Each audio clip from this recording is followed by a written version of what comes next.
Sepak takraw sukan tradisi negara menempuh pelbagai cabaran untuk dikembangkan di peringkat dunia.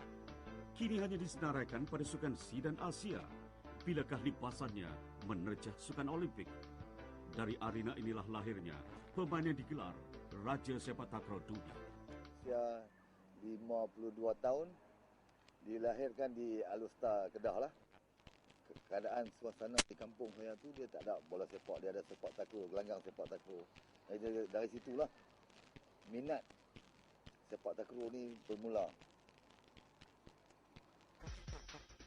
Pada usia 52 tahun kini, Adnan Saidin mengimbau kembali kenangan betapa keazaman dan sikap berdikari untuk memajukan diri dalam permainannya adalah azimat menjadi pemain terbaik negara. Ternyata Adnan yang berasal dari Alustar Kedah, selain berjaya membawa Kedah menjuarai peringkat kebangsaan, juga mewakili negara dalam pelbagai kejohanan yang disertai. Dia terkenal dengan gaya dan aksi yang sentiasa menggerunkan lawan ketika digelangkan. Tidak heranlah Adnan Saidin terus menjadi idola kepada pemain-pemain baru sepak takraw negara. Sepanjang karier negaranya, Adnan dinobatkan sebagai olahragawan negara 1981. Selain daripada itu, kejayaan merangkul emas pada Piala Raja Thai dan Sukan Semenanjung Asia Tenggara, iaitu Sukan C, adalah antara kegiatan dan juga kehebatan Adnan Saidin. Dia digelar Raja Sepak Takraw. Gelarannya wajar bagi Adnan yang ternyata berdedikasi tinggi untuk meraih kecemerlangan.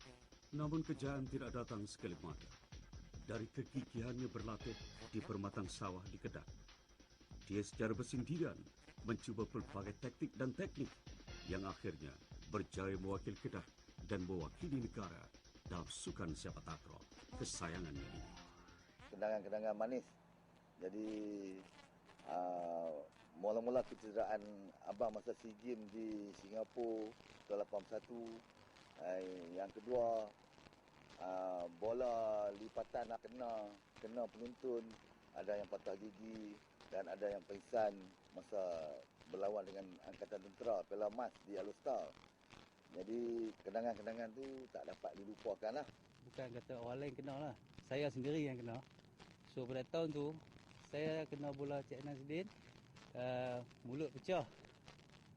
Dan di atas saya rasa mungkin disebabkan kena bola tu, mungkin saya berminat dengan sukan sepak takraw dan terus maju dan mewakili negara dalam sukan sepak takraw ni sendirilah. Pada tahun-tahun kehebatannya sekitar 70-an dan 80-an, ternyata skuad sepak takraw negara amat digeruni oleh lawan, terutamanya musuh tradisi Thailand. Adnan terkenal dengan variasi rempatannya seperti lipas pari dan lipas gulung. Aksi akrobatiknya memukau penonton dan menyukarkan lawan untuk membalas. Namun Thailand ternyata tidak mendiamkan diri. Setelah ketiadaan Adnan Saidin di peringkat Sukan C, pada Sukan C 1955 di Chiang Mai, mereka muncul dengan revolusi baru sepak takraw yang dipanggil servis kuda.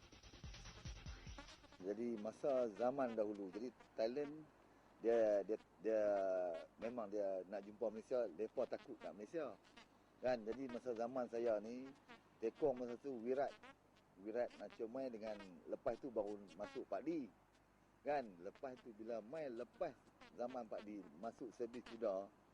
Jadi kita pula takut dengan Thailand. Jadi kita depa buat kajian macam mana nak pukul Malaysia. Jadi daripada sebelum zaman saya sampai zaman saya, depa dah buat kajian macam mana nak kalahkan Malaysia. Jadi kita yang ada masa tu kuasa sepak takraw. Jadi kita macam kita tak apa, kita main lah jumpa siapa pun kita duduk tak apa lagi sampai Thailand dapat kuasa sepak takraw.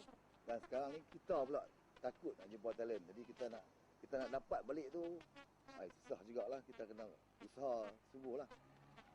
Didik anak-anak muda lah untuk nak pukul Thailand balik. Adnan Saidin sememangnya dikagumi lawan dan rakan kerana komitmen tinggi sewaktu latihan maupun aksi ketika perlawanan. Dia akan mempertajamkan lipasannya dengan latihan sendiri berjam-jam lamanya. Dia juga tidak segan untuk bertanya dan mendengar pendapat jurulatih dan rakan-rakan demi memperbaiki permainan. Komitmen tinggi di arena mengangkat Adnan Saidin sebagai ketua pasukan sambil menjadi tempat mengadu bagi rakan-rakan. Kehebatan itulah yang mau diikuti oleh anaknya, Muhammad Faizal Adnan. Specialnya Adnan Saidin ni dia mempunyai libasan yang kuat dan kencang. Dan setakat ni tak ada seorang pun mampu buat macam dia lah. Saya pun tak mampu.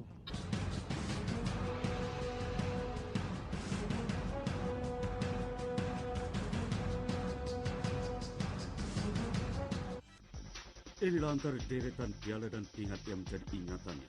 Meraih kejayaan peringkat Sukan C, Piala Raja Thai dan kejohanan sepak takraw emas, utusan dan RTM.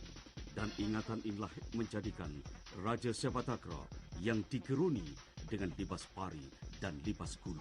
Adnan berbangga khidmat baktinya mendapat penghargaan negara. Namun hasrat besarnya mau melihat sepak takraw kembali berada di puncak, sebagaimana yang sering diluahkan kepada anak-anaknya. Sepak takraw bermula dengan sepak raga bulatan pada zaman Kesultanan Melaka. Kemudian lahir pula sepak raga jaring yang digelar nama sepak takraw sebelum Sukan Siap 1965. Perkataan sepak takraw diguna hasil kesepakatan dua negara, Malaysia dan Thailand. Dari situ lah kita tengok, orang tengok pun sekarang tak ramai macam dulu lah. Peminat kan. 10 tahun dalam sepak takraw.